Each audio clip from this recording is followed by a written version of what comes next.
Baik, Islah kalau mau duluan boleh. Ada yang harus dikerjakan.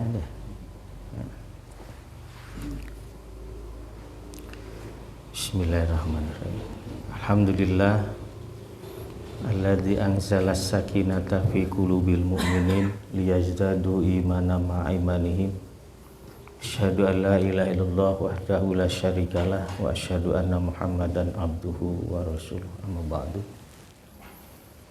Qala Allah ta'ala fil Qur'anil Karim, a'udzu billahi minasyaitonir rajim, wa wassa biha Ibrahim wa Yaqub ya baniya innallaha astafa lakumuddin fala tamutunna illa wa antum muslimun. Bisa kita baca dalam suratul Baqarah. Assalamualaikum warahmatullahi wabarakatuh. Pada malam hari ini kita akan mencoba untuk memahami Islam sebelum nanti kita lanjutkan bahasan fikihnya di bab apa kemarin itu? Wakaf ya.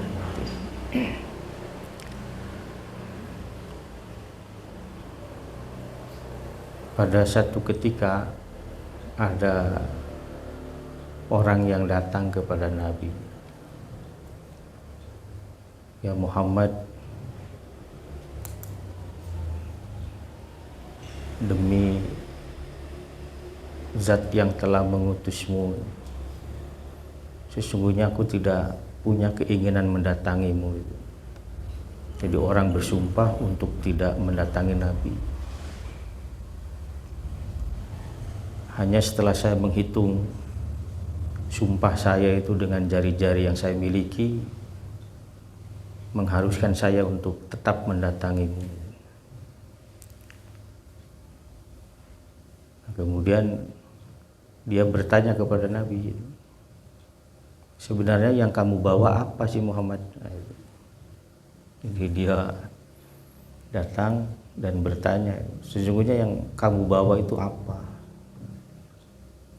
Nabi menjawab, al-Islam. Yang saya bawa adalah Islam.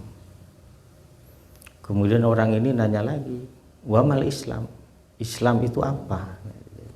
Jadi orang ini tidak mau ketemu Nabi, tapi mungkin ada rasa penasaran yang luar biasa, kok orang-orang begitu terkesima dengan apa yang disampaikan oleh seorang Muhammad bin Abdullah, berduyun-duyun mengikuti ajaran Muhammad. Ada apa? Apa sebenarnya yang dia sampaikan kepada orang-orang sehingga orang-orang itu bisa menerima dengan begitu antusias, dan itu tidak tertahan memang.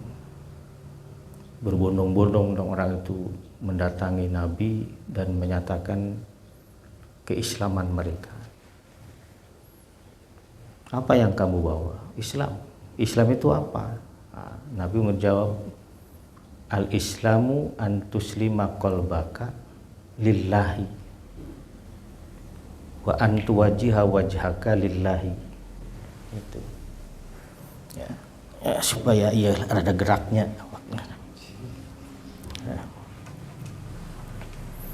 Ini bisa dilihat ini nanti. Jadi ketika ditanya mal Islam, Islam itu apa? Nabi menjawab, Islam itu adalah antuslima,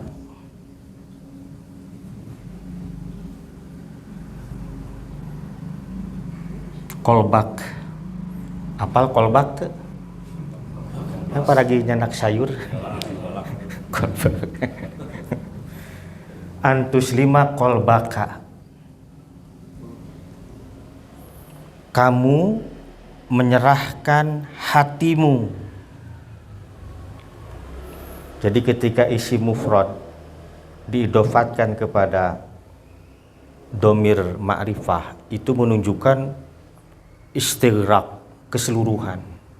tidak disisakan sedikit pun. Jadi tidak ada sesuatu yang disisakan. Semuanya. Kamu menyerahkan seluruh hatimu. Kamu menyerahkan seluruh hatimu. Sebab kata aslam itu artinya menyerahkan. Israhkan. Menyerahkannya kepada siapa? Lillahi. Kepada Allah. Jadi Islam itu kata Nabi adalah penyerahan seluruh hati kepada Allah. Tidak ada sesuatu pun yang ada dalam hati kecuali untuk Allah. Ini yang disebut dengan kepasrahan total. Jadi kepasrahan total tidak menyisakan ruang sedikit pun dalam hati untuk selain Allah. Itulah Islam. Ini Nabi yang ngomong ini. Dalam riwayat Imam Ahmad. Kemudian Al-Hakim juga meriwayatkan dalam Mustadrak. Disambung lagi oleh Nabi. Wa an tuwajjiha wajhaka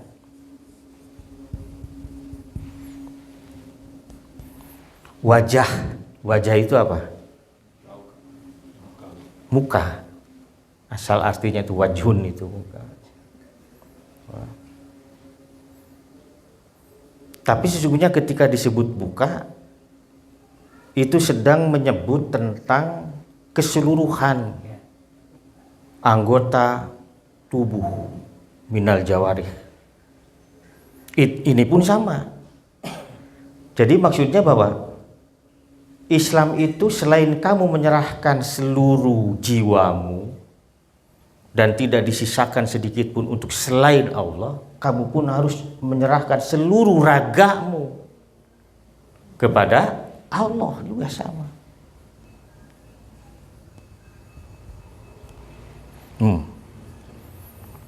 Ini disebut dengan jiwa raga. Itulah mengapa kemudian ketika menyebut tentang jihad, selalu jihad itu adalah bi amwalikum wa anfusikum, dengan harta bendamu dan juga seluruh jiwamu. Padahal kita tahu bahwa manusia ini kan terdiri dua fakultas, ada fakultas ruhaniyah dan fakultas jasmaniyah. Jasmani ini yang nampak, ya. Dan ruhani itu adalah yang menggerakkan jasmani. Nah, ini seluruhnya diserahkan kepada Allah. Itulah Islam. Jadi kalau kita sudah mengaku seorang muslim, ana muslim, aku ini adalah seorang muslim, artinya harus seperti ini. Tidak menyisakan ruang sedikit pun untuk selain Allah. Dalam hal apa? Dalam hal apapun. Sehingga tidak lagi ada pilihan ketika Allah sudah menetapkan sesuatu. Wa makana lil mu'minin wala mu'minatin idza qadallahu wa rasul amran ayyakuna lahumul khiyarah min amrihim. Tidak patut, tidak pantas, tidak layak seorang mukmin laki ataupun perempuan kalau Allah dan Rasulnya sudah menetapkan sesuatu, dia mengambil pilihan yang lain. Itu jelas sekali dalam Quran ini. Jadi sifat seorang mukmin itu adalah istislam lillahi wahdah la syarikalah, bitauhid, menyerahkan seluruh jiwa raganya kepada Allah dengan menauhidkan Allah Rabbul Izzat. Nah, kalau kita sudah menyerahkan, di sini tidak ada itu nafsu ikutan. Lamun waris nyebutkan faridatan minallah, ini adalah kefarduan dari Allah, maka dia akan menghukumi tirkah, miras, harta waris itu harus sesuai dengan apa yang sudah ditetapkan Allah. Kan tadi tidak patut seorang mukmin laki perempuan memilih sesuatu yang lain kalau Allah sudah menetapkan. Nah, Allah sudah menetapkan hukum waris. Kudu kieu ieu. Lalaki ditinggalkeun ku pamajikanana boga budak menang bagian sakieu. Pamajikan ditinggalkeun ku suamina boga budak menangna sakieu. Begitu seterusnya. Itu tidak ada pilihan lain kecuali mengikuti itu, harus tunduk patuh kepada itu. Dan waris hanya bisa dibagikan setelah salah satunya meninggal. Tapi kan sekarang kusabab bisi parasya cenah barudak teh urang bagikeun ayeuna we. Lain dia waris eta mah. Itu adalah hibah saja. Nya kan ada istilah buka waris ya. Buka waris sementara ibu bapaknya masih ada. Kecuali kalau bapaknya katakanlah salah satu orang tua sudah tidak ada, baru boleh dibuka waris. Tapi kalau ini masih dua nana lengkap akhirnya dibuka kumaha ceritana. Hanya karena khawatir kalau nanti ditinggalkan mereka parasya gitu. Ini harus dicatat betul oleh kita. Jeung teu meunang protes pada kieu. Dulu mungkin iya, ini kata kaum feminisme ini. Dulu mungkin iya bahwa perempuan itu mendapatkan satu bagian, beda dengan laki-laki yang dapat dua bagian. Karena perempuan di rumah, karena perempuan tidak bekerja. Tapi hari ini perempuan juga bekerja. Mereka juga seringkali menanggung kebutuhan keluarganya, keluarga kecilnya, maksudnya suaminya juga, anak-anaknya juga. Kumaha lamun hukum warisna dirubah. Perempuan menjadi dapat dua, laki-laki dapat satu. Ya tetap tidak bisa. Itu. Mengapa? Karena hukum Islam sudah mengatur. Ketika wanita itu mendapatkan penghasilan, maka penghasilan itu adalah miliknya yang tidak bisa diganggu oleh siapapun termasuk suaminya. Beda jeung suami. Hari suami mah wayahna we, da memang geus kawajibanana memberikan nafkah kepada istri dan anak-anaknya. Tapi kalau perempuan tidak. Apa yang dihasilkan adalah miliknya. Lamun suami nganjuk kudu dibayar. Kan tidak ada istilah ayeuna istri nganjuk ka suami, tidak ada. Tapi kalau suami berutang kepada istri itu pasti akan terjadi. Kalau istrinya bekerja. Ya. Nah, itulah harta privat yang tidak bisa diganggu. Itulah hukumnya dalam Islam seperti itu. Nah, kita harus tunduk patuh ke sana. Jadi tidak bisa.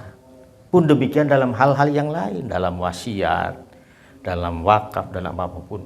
Bagaimana Islam mengatur itu? Qalbak, antusliman. Menyerahkan diri, menyerahkan seluruh hati, seluruh raga kepada Allah Subhanahu wa taala. Kemudian di sini disebutkan wa lagi ya. Wa antuqimas shalah.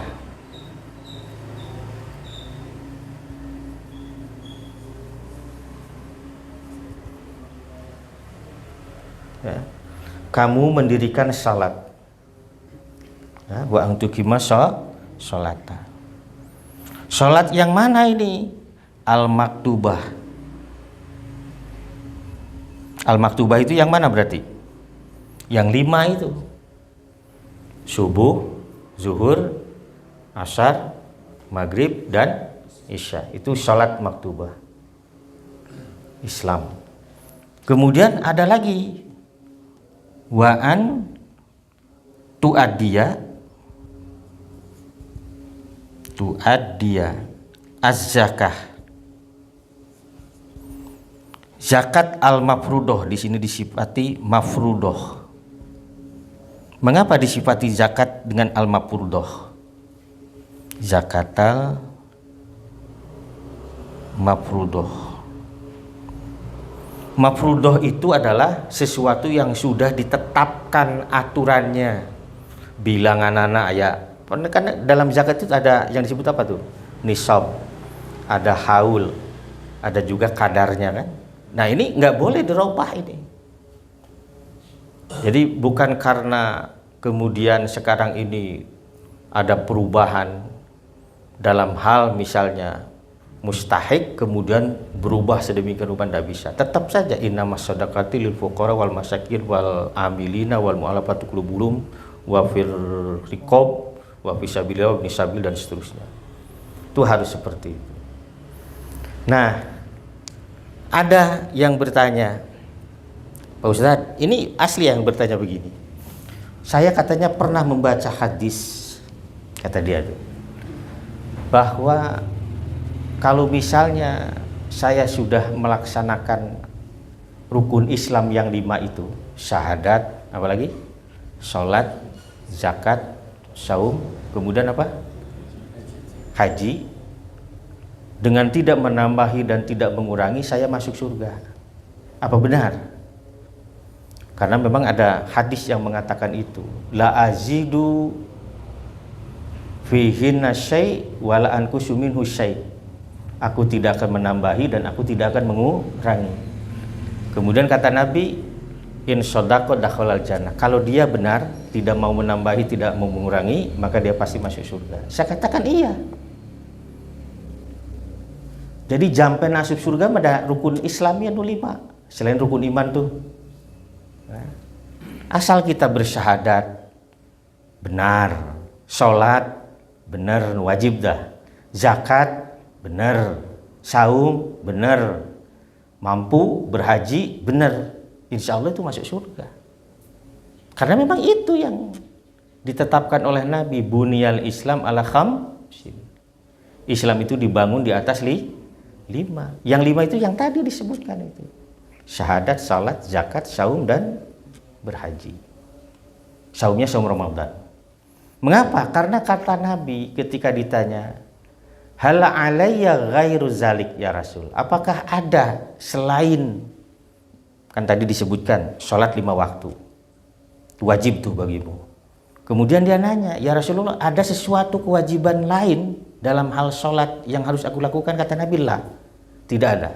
Illa anta tawa, kecuali kalau kamu mau menambahi dengan sesuatu yang sunnah. Begitu Nabi. Ditanya saum, ada nggak kewajiban saum yang lain selain Ramadan? Kata Nabi, lah. Pun demikian dengan zakat. Ini untuk menegaskan bahwa seseorang itu bisa masuk surga hanya dengan melaksanakan apa yang difardukan. Kan masalah napan kieu? Jika orang lamun ke penginapan hotel, kan ada hotel yang standar ya ndak? Nu penting mah ya tempat keur sare we ngagoler. Ya. Aya kasurna ya bantalna. Ya. Hayang ti saeutik make kipas angin meureun mah gitu. Ya. Kemudian di sana disiapkan juga teko atau wadah cai. Wadah caina geus standar disimpen we di luar. Itu seperti di Ibis itu. Itu kan si galonnya teh di luar. Di dalam enggak disiapkan apa tuh? Enggak disiapkan apa namanya tuh? Botol minuman. Ya, ngan ieu we keur naheur caina unggul ya. Gelas kosong. Ya, standar. Tapi tetap kita masuk hotel kan gitu. Dengan seharga itu gitu. Yang standar itu. Berapa tuh? 400 atau berapa lah begitu. Kalau kita ingin mendapatkan lebih daripada itu kan otomatis kita harus menambah kosnya kan, menambah biayanya. Oh saya mah hayang di hotel teh cenah anu naon? Di apa kamar mandinya itu aya nu keur ngojayna. Lain ngojay bener apa itu? Betab ya? Sawarna hayang nu gua anu di tengah buleut terus nu dieu misalnya. Kemudian disiapkan semacam apa itu namanya tuh, ya Allah, lain kafe naon disebutna teh. Jajanan lah. Pan sok aya ning batatanya. Kulkasna ge aya eusian gitu. Lain kulkas nu kosong misalnya. Kemudian AC-nya, TV-na ge nu layarna leuwih gede dan seterusnya dan seterusnya. Tentu itu akan menambah biaya. Seperti itulah sebenarnya gambaran surga yang dijanjikan Allah itu. Bahwa kalau kita ingin mendapatkan fasilitas lebih, maka tentu kita harus bermodal lebih. Itulah mengapa dalam hadis qudsi disebutkan, sesungguhnya idza taqarraba 'abdi ilayya bima iftaradaitu minhu atau lahu, apapun apabila seorang hambaku itu katanya mendekatiku itu dengan melaksanakan apa yang telah aku fardukan, sudah cukup membuat aku cinta. Tapi kalau dia melakukan hal yang sunnah-sunnah, aku tentu lebih cinta. Maka aku akan memberikan apa yang dia minta. Kalau dia minta perlindungan, aku akan lindungi. Dan aku pun akan menjadi telinganya, akan menjadi matanya, akan menjadi tangannya, akan menjadi kakinya. Seperti itu. Mana mun orang nginep di hiji tempat anu hargana mahal, orang mah tinggal cicing we. Butuh naon tinggal pencet eta telepon nya, gurunyung datang. Nu pugu mah siap modal naon gitu. Nah, itu maksud saya bahwa pertanyaan sahabat tadi dan dijawab oleh Nabi dengan tegas sekali. Demi Allah, aku tidak akan menambahi dan tidak mengurangi sedikit pun. Kata Nabi, jika dia benar, dia masuk surga. Nah, jadi melaksanakan kewajiban, sesuatu yang diwajibkan dilaksanakan saja dengan tidak melakukan hal-hal yang diharamkan Allah, itu dipastikan, diniscayakan kita akan masuk surga. Itu satu ya. Ini tentang Islam. Nah, kita harus memahami bahwa berislam itu menurut Dr. Fad, salah seorang intelektual Saudi, itu ada 3 hal yang harus kita penuhi. Apa 3 hal itu? Sehingga kita bisa berislam benar itu. Ya. Yang pertama adalah, ini yang pertama nih, al-istislam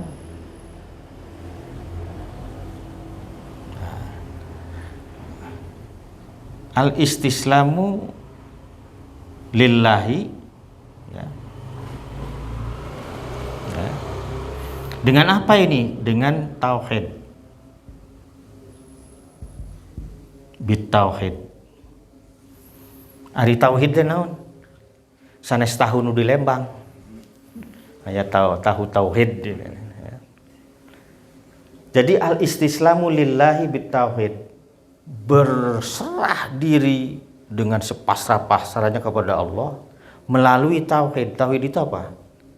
Menjadikan Allah sebagai satu-satunya yang diibadahi, menjadikan Allah satu-satunya yang ditaati, menjadikan Allah satu-satunya yang dituju atau yang diminta, apapun yang menjadi kebutuhan kita, mentanate ke Allah. Menjadikan Allah satu-satunya sebagai yang dicintai. Itu tauhid itu. Dan kita tahu kan, tauhid itu apa? Ayat tauhid rububiyah. Tauhid tentang apa itu berarti? Tentang ketuhanan Allah, zat yang menciptakan, zat yang menghidupkan, zat yang memberi rezeki, zat yang mengurus, dan zat yang akan membinasakan kelak dan nanti akan menghidupkan kembali. Itu tauhid rububiyah. Bab nu kieu mah setan ge hade, iblis itu termasuk yang bertauhid rububiyah hebat. Sadora-kadora iblis tetap ngaku Allah teh sebagai Rabb. Beda jeung Firaun. Jadi iblis ke bingung ya aing eleh ku si Firaun. Ya kan su gejul-gejulna iblis tuh pasti tetap bi izzatika, dengan kemuliaan engkau wahai Rabb, masih mengakui Allah itu sebagai Rabb yang maha mulia. Iblis dorakana kacida. Tapi dia tidak menjadikan dirinya sebagai Rabb. Coba manusia melampaui iblis itu. Biasa. Mentak sok ayeuna loban heureuy pa dina medsos teh geus cenah iblis geus bingung cenah ya. Rek ngagoda da geus lain godaeun deui ya mah. Malah urang nu kagoda cenah gitu. Itu betapa luar biasanya hari ini. Itu. Tauhid. Yang kedua tauhid uluhiyah. Jadi tauhid itu ada berapa tadi tuh? Ada 3 yang sering kita kenal kan ya? ada rububiyah. Ini bab ketuhanan begitu ya. Ketuhanan dalam arti yang menciptakan, yang menghidupkan, yang memberi rizki, yang membinasakan dan seterusnya. Ada yang disebut dengan uluhiyah. Ini lebih kepada hak Allah untuk supaya diibadahi dan ditaati. Itu. Jadi dina waktu orang nyembah ka Allah tetawayahna ngan ka Allah wungkul ulah kanu sejen. Nah, kan kita mah menyebut ibadah teh nyembah ya. Mantak sholat disebutnya naon? Sembahyang. Jadi menyembah hyang. Hyang itu apa itu? Ya, sesuatu yang tunggal, yang memiliki kehebatan di atas makhluk itu. Hyang. Menurut para ahli itu kan katanya agamanya orang Jawa ya. Itu kan sebelum datang Hindu, Buddha bahkan itu adalah agama apa namanya? Kapitayan itu. Agama Kapitayan itu monoteisme itu. Mengakui satu Tuhan, tidak ada yang lain. Jadi itulah mengapa katanya bingung juga kok tiba-tiba katanya agama sebelum datangnya Hindu, Buddha itu katanya apa? Animisme ya. Dinamisme itu dari mana? Padahal agama aslinya menurut penelitian ya, bahwa agama aslinya orang Jawa itu adalah Kapitayan. Dan itu kalau dirujuk berdasarkan Pak Menachem Ali itu, katanya itu datang dari Timur Tengah juga, dari siapa? Nabi Ismail. Cuma orang Jawa menyebutnya Ismangil. Nah, itu Ismangil. Itu. Kemudian asma dan sifat, nama dan sifat. Nah, tauhid. Jadi yang pertama itu Islam itu kita harus ditunjukkan itu dengan menauhidkan Allah. Sudah, Allah itu seperti tadi di sini nih. Qalbaka wajhaka lillah, sudah. Salat pun karena Allah, apapun itu yang kita lakukan harus karena Allah, untuk Allah. Nah yang kedua, kita Islam baru benar kalau selain kita bertauhid, nah ini inqiyadullahu bitta'ah. Apa inqiyad itu? Inqiyad itu nuturkeun. Apa itu nuturkeun ya? Mengikuti, tunduk, patuh, mengikuti siapa? Allah, dengan cara melaksanakan taat. Jadi bukan hanya kita mengakui Allah sebagai satu-satunya Tuhan, tapi kita juga harus mengikuti apa yang menjadi maunya Allah itu dengan taat. Tapi ini tidak akan mungkin bisa kita raih kalau kita tidak al-baro'ah. Al-baro'atu minasyirki. Naon minasyirki teh? Dari syirik wa ahlihi. Nah, ieu nu beratna mah. Kita harus berlepas diri dari perbuatan syirik dan juga kita harus melepaskan dari lingkungan syirik. Jadi orang moal mungkin bisa ngelaksanakan Islam bener lamun orang can bisa ngalepaskeun tina pangaruh syirik jeung pangaruh lingkungan. Itulah mengapa muncul ada istilah hijrah itu. Ya. Kan kadang-kadang begini. Urang teh geus hayang hirup bener teh sebenarnya. Geus hayang hirup bener teh, hirup lempeng bener ya.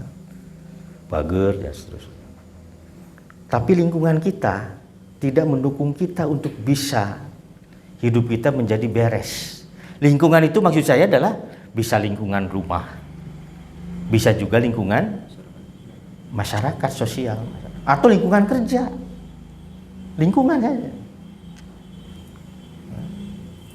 Kalau misalnya kita gaul itu dengan orang-orang yang biasa melakukan kesyirikan, paling tidak kita akan memaklumi kesyirikan itu sebagai sesuatu yang biasa. Orang terboga niat nyarek. Dan misalnya sieun kasinggung, misalnya kan begitu. Ya. Kita mendiamkan itu. Syukur lamun misalnya orang teh kuat. Lamun teu, pada akhirnya kita menjadi permisif. Keun we lah itu mada manehna misalnya. Salah tidak salah, tapi kalau kita mendiamkan tanpa kita berusaha untuk merubah keadaan, tentu kita berdosa karenanya. Yang berat itu adalah tadi itu lingkungan itu. Itulah mengapa begini. Ketika Nabi ditanya itu, ya Rasulullah, ayun nasi afdol, manusia yang paling utama itu yang bagaimana? Kata Nabi, rojulun yujahidu fi sabilillahi bi amwalihi wa anfusihi. Orang yang berjuang di jalan Allah itu dengan menggunakan harta dan jiwanya. Artinya hidup di tengah-tengah masyarakat, berjuang di jalan Allah dengan dakwah dan macam-macam yang lain. Sumaman, kemudian siapa lagi wahai Rasul setelah itu? Rajulun fi syi'bin minas syi'ab, seseorang yang hidup di antara sela gunung. Jadi syi'bun itu adalah apa namanya? Kita menyebutnya apa ya? Lereng ya? Ngarai. Betul, ngarai ya. Jadi ini gunung, nah itu tengahnya itu. Ya. Jadi seseorang yang hidup di tengah dua gunung itu, kemudian dia wayataki rabbahu, dia benar-benar melaksanakan takwa kepada Allah dengan sesungguh-sungguhnya, dan dia melakukan itu adalah wayada'un nas min syarihi, karena dia menghindari manusia dari kejahatannya. Jadi ada dua orang ini, yang dua-duanya bagus kata Nabi itu. Cuma yang lebih bagus yang pertama tadi. Orang yang tetap berada di tengah masyarakat dan berusaha untuk merubah keadaan yang dipandang buruk, yang dipandang jelek, tidak sesuai dengan apa yang maunya Allah, atau ketika dia merasa tidak tahan, tidak kuat, dia menyingkir sampai harus diam di antara dua bukit itu tadi, hidup menyendiri beribadah kepada Allah. Ngan meureun ari ayeuna mah kitu teu mungkin. Ya. Para ulama itu sudah memaknainya dengan ya kamu diam saja di rumah sampai maut menjemput kamu. Artinya dia membatasi dirinya dari pergaulan yang tidak beres itu. Dua-duanya disebut apa itu namanya tuh? Yang populer itu uzlah itu. Gitu.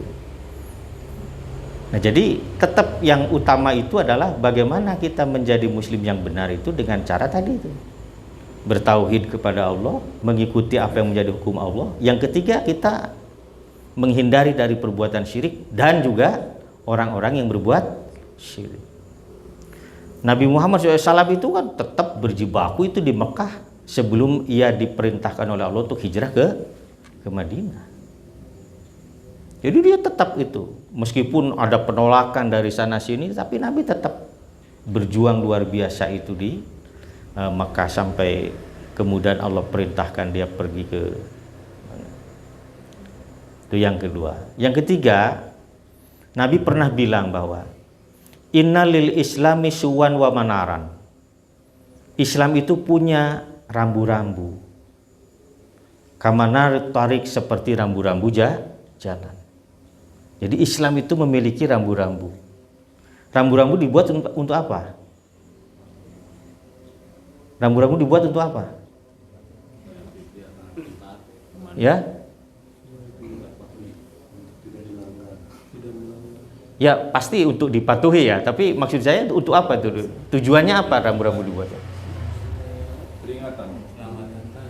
Iya, keselamatan lah ya. Menunjukkan jalan kan?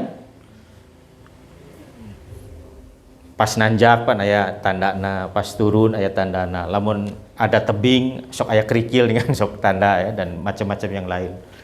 Ada tanda belokan yang kemudian digaris artinya tidak boleh belok. Ya. Jalan ini kemudian berkelok-kelok. Semuanya dibuat adalah supaya kita mengikuti rambu itu agar selamat. Kan begitu. Atau yang kedua, kalau rambu-rambu itu mengatakan bahwa kaboyo lalima belok kanan, iya maksudnya itu ulah nyasar gitu. Ya. Tapi penayan mah aya iya di Google Maps-nya. So kadang-kadang sok nyasarkeun Google Maps gitu. Dituturkeun pas mentok kuburan hareup gitu. Itu. Jadi saya pernah itu waktu ketemu Pak Didi di Jogja itu. Kan saya keluar Boyolali itu.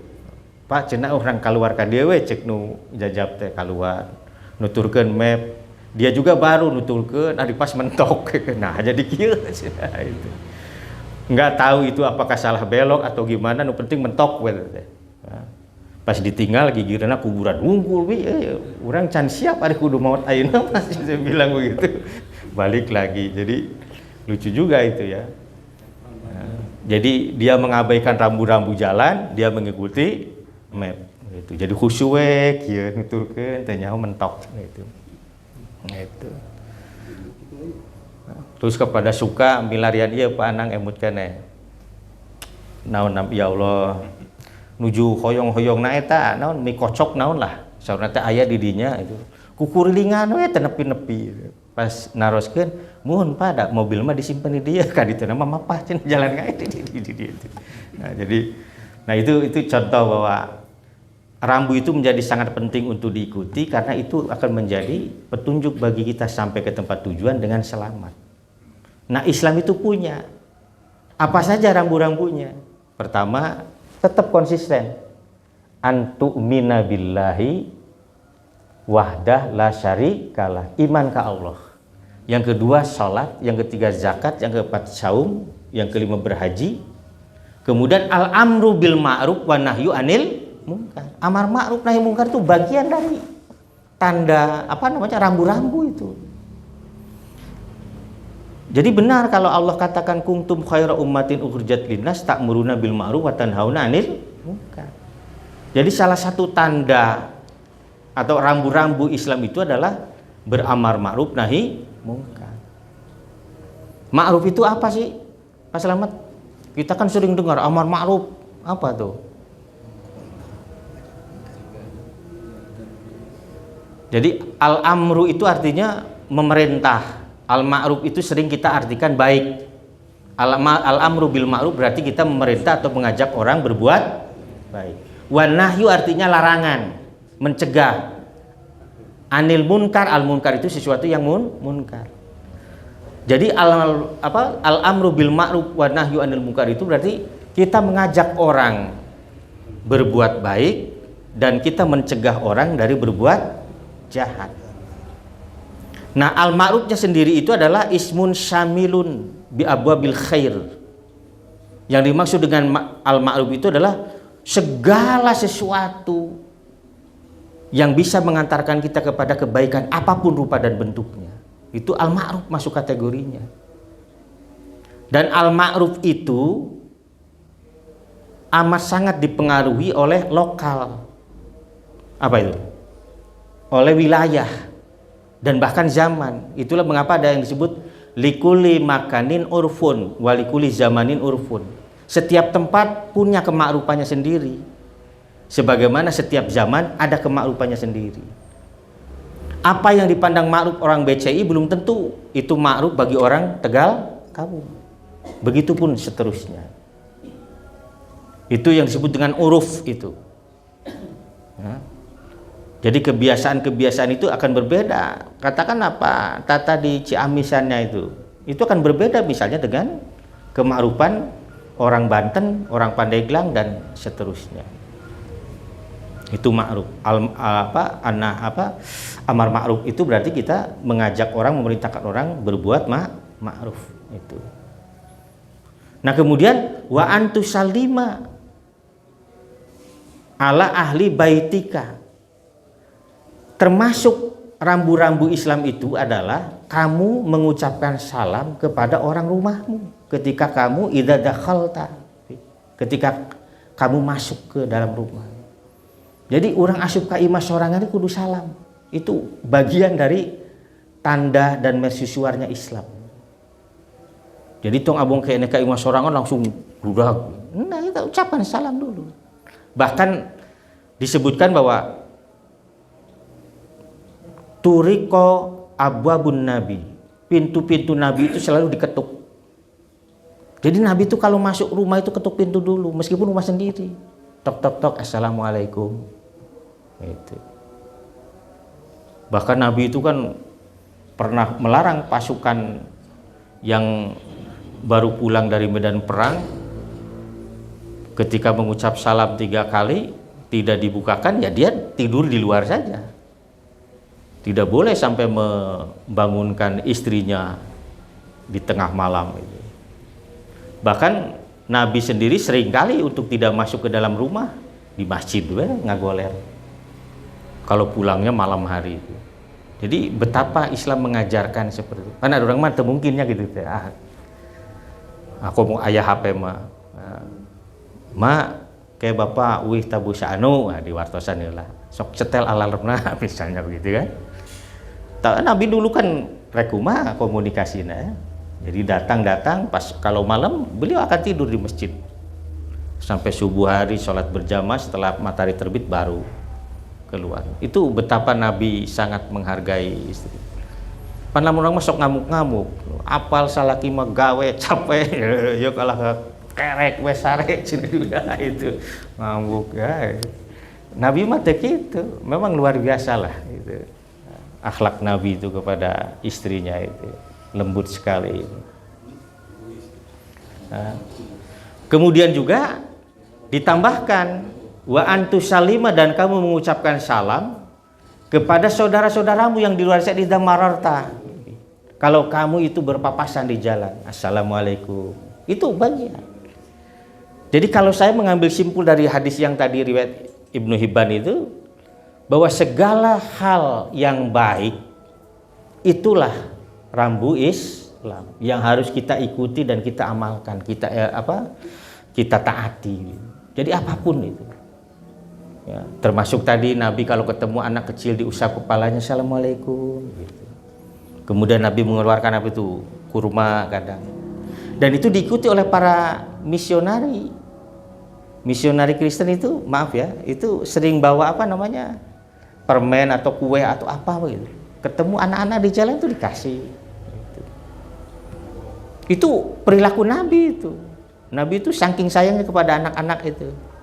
Kadang-kadang dia angkat kalau masih orok keneh mah gitu di ais ya.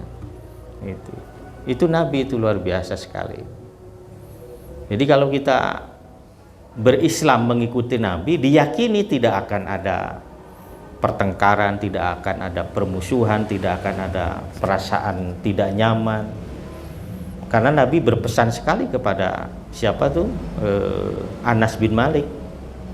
Kalau kamu berkemampuan di pagi harimu dan sore harimu lepas dari perasaan tidak nyaman kepada saudaramu, maka itu adalah sunnahku. Man ahya sunnati faqad ahabani, man ahabani kana ma'i fil jannah. Kalau kamu menghidupkan sunnahku, maka kamu mencintaiku, dan kalau kamu mencintaiku, kamu akan bersamaku di surga nanti.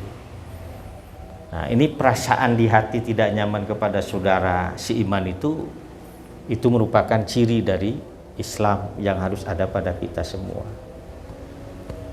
Itu saja mungkin ya. Jadi malam ini kita belajar tentang Islam. Dan intinya Islam itu adalah sikap pasrah kepada Allah. Afagore dinillah yabgun, apakah kamu mencari agama selain agamanya Allah? Walahu aslama man fis samawati wa fil ard tau'an wa karhan. Kemudian summa ilaihi yurja'un. Itu kata Allah itu dalam surah Ali Imran itu.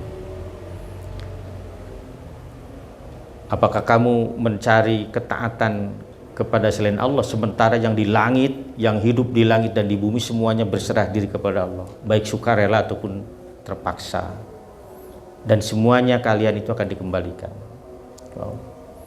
Bahkan kalau kita mengambil hukum selain hukum Islam, kita dipandang rugi.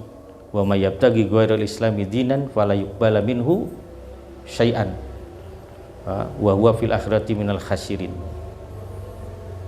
Siapapun yang mencari agama selain agama Islam, maka dipastikan tidak akan diterima apapun amal yang keluar daripadanya, dan kelak di akhirat dia menjadi orang yang merugi. Tuh. Ada lagi ayat inna dina indallahil Islam. Sesungguhnya agama di sisi Allah adalah agama Islam. Dan masih banyak dalil yang lain. Jadi artinya bahwa kita bersyukur kepada Allah karena Allah telah menghadirkan Islam untuk kita, dan kita pun hadir ke dunia ini dalam keadaan Islam. Jangan robah itu keadaan kita itu oleh karena keinginan-keinginan kita terhadap apa yang bersifat duniawiyah. Itu saja mungkin. Paslah isya adzan ya. Nah, itu. Ada yang ditanyakan dulu boleh? Silakan. Pak Odang silakan. Ya. Pak Slamet silakan. Pak Yudri, Pak Agus, Pak Arif silakan. Enggak apa-apa. Justru baru datang harus nanya. Ya, jadi insya Allah lah kita semua diberkahi Allah dengan, intinya mah begini, yang kalau kita melaksanakan taat kepada Allah ikhlas karena Allah semata, itu pasti ringan kita lakukan itu.